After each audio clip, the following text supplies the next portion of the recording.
تو کہا ان اللہ هو السلام ومنہ السلام والیہ یرد السلام، کہ بے شک اللہ کے ناموں میں سے نام سلام، سلام اسی کی طرف سے آیا، پلٹ کے اس کی طرف چلا گیا۔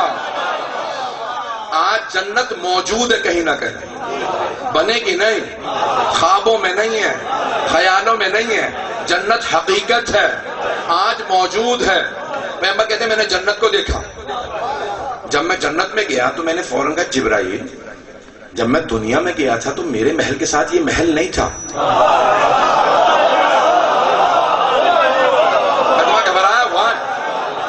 یہ محل میرے محل کے ساتھ نہیں تھا، میرے بھائی علی کا محل تھا، میری بیٹی فاطمہ کا تھا، یہ محل تھے سارے، لیکن یہ ایک نیا محل میرے محل کے ساتھ بنا دیا گیا۔ پھر پیغمبر فرماتے ہیں ایک صحابی نے کہا رضی اللہ عنہ کا یا رسول اللہ کیسا تھا محل؟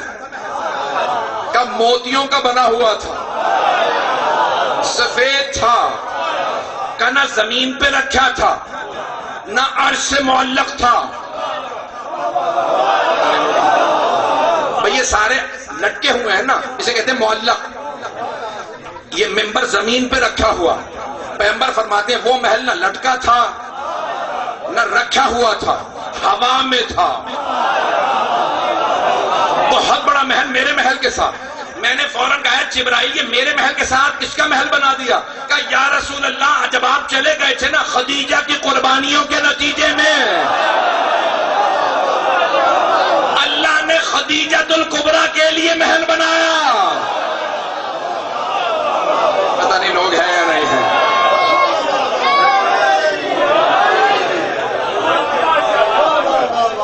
اتنے قربانیاں دی ہیں، اتنے قربانیاں دی خدیجۃ الکبریٰ نے، ساری دولت نچھاور کر دی، ملکۃ العرب تھیں، کا سب کچھ قربان کر دیا، ان قربانیوں کا نتیجہ یہ محل ہے۔ تھوڑی سی دیر اور چلیں گے؟ عزیزان گرامی اتنی قربانیاں دی ہیں کہ اللہ اس حساب سے جزا دے رہا۔ کہ اب یہ ایک آیت ہے، کسی نے سوال کیا کہ یا علی یہ آیت ہے فَاسْأَلْهُمْ، یعنی یہ انبیاء سے اللہ کہہ رہا ہے کہ سوال کیجئے ان سب سے کہ انہیں نبوت کیسے ملی۔ تو کہا کہ سارے انبیاء ایک وقت میں تھے نہیں، اگر نہیں پوچھا رسول خدا نے تو اللہ نے حکم دیا یہ پوچھئے، اور اگر پوچھا تو کیسے پوچھا؟ تو مولا نے کہا یہ زمین کی فرش کی آیت ہے ہی نہیں، یہ ہے عرش کی آیت۔ جب چوتھے آسمان پہ حبیب خدا پہنچے تو سارے انبیاء دو صفے باندھے کھڑے تھے، ان میں سب سے آگے جناب ابراہیم علیہ السلام کھڑے تھے۔ وہ کہا کہ اے میرے حبیب کبھی بھی آگے نہ بڑھیے گا، ان کی استقبال کو قبول نہ کریں، پہلے سوال کریں انہیں نبوت کیسے ملی۔ کب وہاں پہ سوال کیا، سب نے جب اقرار کیا تب رسول خدا آگے بڑھے۔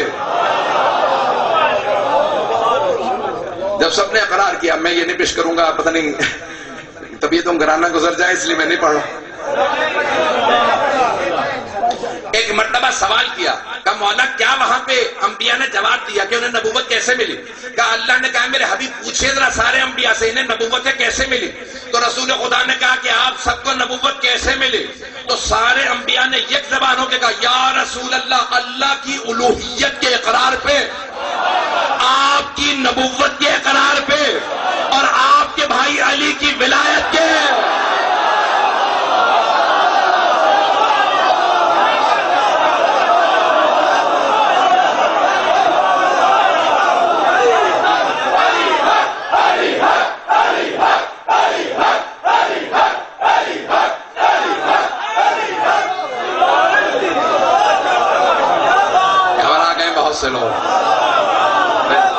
بھائی بہت معذرت کے ساتھ میں ابھی شیعہ عقیدے کو میں نے بہت زیادہ پیش کر دیا۔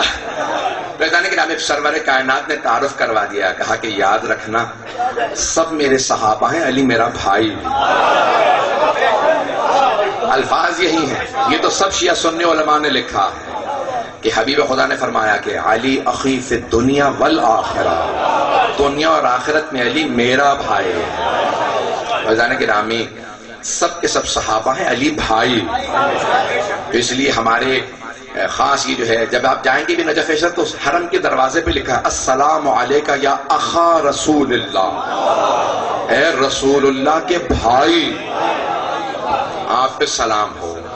عزیزان گرامی، پیغمبر کا کوئی کسی سے تکلف تعارف نہیں تھا، جس طرح سے جیسے بلاتے تھے سب کے نام لے کے، لیکن اب جناب امیر کو جب بھی کہتے یا علی آپ میرے بھائی، بے انتہا محبت سے بھائی کہہ کے بلاتے۔ بس میں اسی پہ تمام کر رہا ہوں۔ معراج واقعاً معراج ہے کہ اس انداز سے تمام کے تمام عقائد کا، اس میں بہت زیادہ حدیث ہے، میں نے انگریزی میں ترجمہ بھی کیا ہے حدیث معراج کا، مفصل ہے، جس کے اندر اخلاقیات کے سارے پیغامات ہیں۔ کل انشاءاللہ تعالی اشارے کروں گا، 2 جملوں پہ ختم کرنا چاہتا ہوں اگر سننا چاہیں۔ ابھی تک ہے میرے ساتھ مجمع؟ لوگ گھبرا تو نہیں گئے ہیں؟ میں اسی میں تمام کر رہا ہوں۔ عزیزان گرامی، سرور کائنات سے بے انتہا چیزیں مروی ہیں، بہت سی اخلاقیات کی۔ کہا یا رسول اللہ، اللہ نے جب آپ کو عرش پہ مخاطب کیا تو کیسے؟ کہا اللہ ہمیشہ جب بھی بات کرتا کہتا یا احمد، کبھی اللہ نے یا محمد نہیں کہا۔ یا ایھا النبی، یا ایھا الرسول، یا ایھا المزمل، یا ایھا المدثر، طٰہٰ، یاسین، نون، قاف، پتہ نہیں لوگ ہیں یا نہیں ہیں، لیکن عرش پہ جب بات کی تو یا احمد بار بار کہتے کیونکہ عرش پہ نام ہے احمد۔ اب سمجھ میں آیا جب ماں نے نام احمد رکھا تو یا الہام ہو رہا تھا یا پتہ تھا؟ کافروں پہ الہام نہیں ہوتا،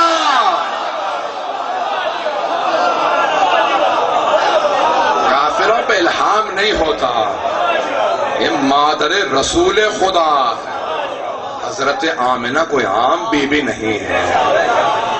عزیزان گرامی، بے انتہا وہاں سے متعلق ہے، بس آخری بات کو پیش کر رہا ہوں کہ جس پہ تمام کر دوں گا۔ پروردگارا، یہ تو نے پورا نظام بنایا اپنے حبیب کی خاطر، اور کہا کہ احمد اگر آپ نہ ہوتے تو میں زمین و آسمان خلق نہ کرتا، یا احمد لولاک لما خلقت الافلاک، یہ زمین و آسمان، یہ چاند ستارے سب آپ کے لیے۔ میں نے اسے عرض کیا تھا اللہ نے سب کچھ رسول خدا کے لیے بنایا اور انہیں اپنے لیے۔ رسول خدا اللہ کے لیے۔ جب دیکھیں انسان کا کوئی شاہکار ہوتا ہے نا، شاہکار سمجھتے ہیں، ماسٹر پیس، اب میں کیا کہوں اور کوئی لفظ نہیں ذہن میں آ رہا۔ انسان نے بہت سی چیزیں بنائی، ایک آدمی مکان بناتا ہے، اس نے کبھی کوئی سب سے اچھا مکان کہا ہاں ایک میں نے مکان بنایا، ویسا کچھ نہیں بنا۔ کوئی تصویریں بنانے والا کا اس سے بہتر تصویر نہیں بنائی۔ کسی نے کہا کہ میں نے ممبر بنائے ہیں یہ لکڑی کے، ایسا ممبر نہیں بنایا۔ جو سب سے، اسے کہتے ہیں شاہکار، جو سب سے اچھی چیز اس نے بنائی ہو نا، اس کا بار بار خود جی کرتا ہے اسے بار بار دیکھو، اس کا اپنا جی کرتا ہے بار بار دیکھو۔ تو محمد اللہ کے شاہکار ہیں۔ اب خالق کا اپنا جی کرتا ہے میں دیکھوں، ارے صرف ہمارا جی نہیں کرتا ہم انہیں دیکھیں، پر جس نے بنایا وہ بھی دیکھنا چاہتا ہے، بار بار دیکھتا ہے۔ اے میرے حبیب، یہ میرا شاہکار ہے، پروردگارا جس سے تجھے اتنی محبت ہے کہ تمام انبیاء اللہ نے ہمیشہ انہیں کہا کہ میرے بندے ہیں،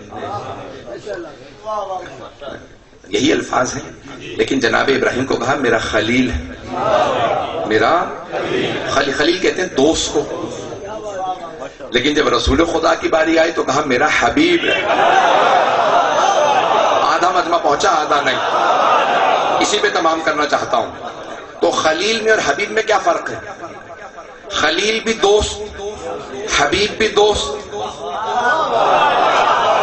جناب ابراہیم علیہ السلام ہے خلیل اللہ، جناب رسول خدا صلی اللہ علیہ وسلم ہے حبیب اللہ، دونوں اللہ کے دوست۔ لیکن ایک فرق ہے، خلیل اس دوست کو کہتے ہیں جو دوست سے زیادہ محبت کرے، اور حبیب اس دوست کو کہتے ہیں جس سے دوست زیادہ محبت کرے۔ پتہ نہیں بات پہنچی یا نہیں پہنچی؟ اللہ رسول خدا سے بہت زیادہ محبت کرتا ہے۔ اب سب مل کر دیکھیے کہ اسی پہ تمام کر رہا ہوں۔ اب اللہ کے حبیب ہے رسول خدا، اور آپ اردو میں کہتے ہیں محبوب خدا، ایسے کہتے ہیں یا نہیں کہتے؟ کہتے ہیں محبوب خدا۔ محبوب خدا کے محبوب ہے حسین۔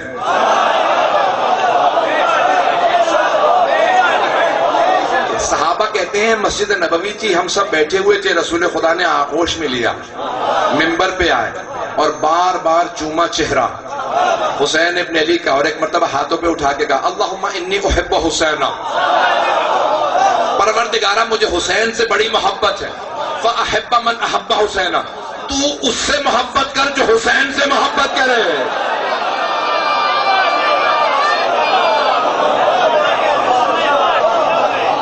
اب بات پہنچی ہے، محبوب خدا کے محبوب کا نام حسین ہے۔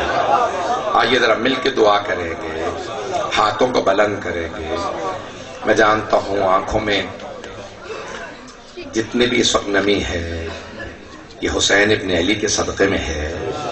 پروردگارہ تجھے واسطہ ہے جناب سرور کائنات کا، ان کی آل کا واسطہ۔ پروردگارہ تمام کے تمام جس وقت سننے والے ہیں سب کی تمام دعائیں مستجاب فرما۔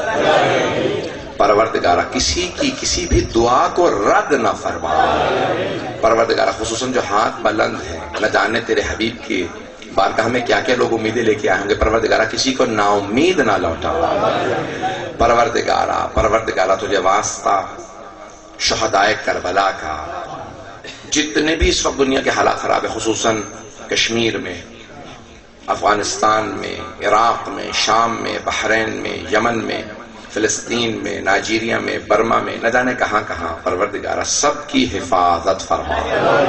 بے اولادوں کو اولاد عنایت فرما، اولاد والوں کی اولاد کو نیک و صالح بنا۔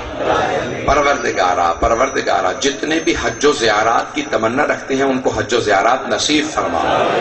پروردگارہ تمام کے تمام حاضرین کی تمام پریشانیاں دور فرما۔ پروردگارہ جتنے بھی مومنین و مومنات جہاں جہاں پہ بسے ہیں اگر مریض ہیں ان کو شفائے کاملہ عاجلہ عنایت فرما، مقروضوں کے قرضے ادا فرما۔ پروردگارہ ہم سے بہت سے لوگوں نے التماس سے دعا کی ہے، سب کی دعائیں مستجاب فرما۔ پروردگارہ تجھے واسطہ اپنے عزت و جلال کا، تجھے واسطہ اپنے حبیب کا، ان کی آل کا واسطہ، پروردگارہ ہم سب کو زندگی میں امام مہدی علیہ السلام کا ظہور دیکھنا نصیب فرما۔ پروردگارہ دنیا سے ظلم کا خاتمہ فرما۔ پروردگارہ اس وقت ظلم بہت بڑھ چکا ہے، پروردگارہ قبلہ اول کی آزادی کے لیے، جنت البقیع کی تعمیر کے لیے اور تمام کے تمام ظلم کے خاتمے کے لیے امام زمانہ کے ظہور میں تعجیل فرما۔ ہمارے تمام مقامات مقدسہ کی حفاظت فرما، خصوصاً اس وقت عراق و شام کہ جتنے بھی روضے ہیں وزت میں پروردگار ان کی حفاظت فرما، اس مسجد امام بارگاہ کی حفاظت فرما، جتنے بھی خدمت گزاران ہیں، موجود ہیں، نمازی ہیں، پرہیزگار، پروردگار جتنے بھی یہاں پہ عزادار، جتنے بھی یہاں پہ افراد سننے کے لیے جشن پائے، پروردگار سب کی حفاظت فرما، اس کو مرکز کو ترقی عنایت فرما، خدمت کرنے والوں کے توفیقات میں اضافہ فرما، بانیان اور شرکت کنندگان کی تمام مرادیں پوری فرما۔ ربنا تقبل منا انك انت السميع العليم بحق محمد وآلہ الطیبین الطاہرین المعصومین۔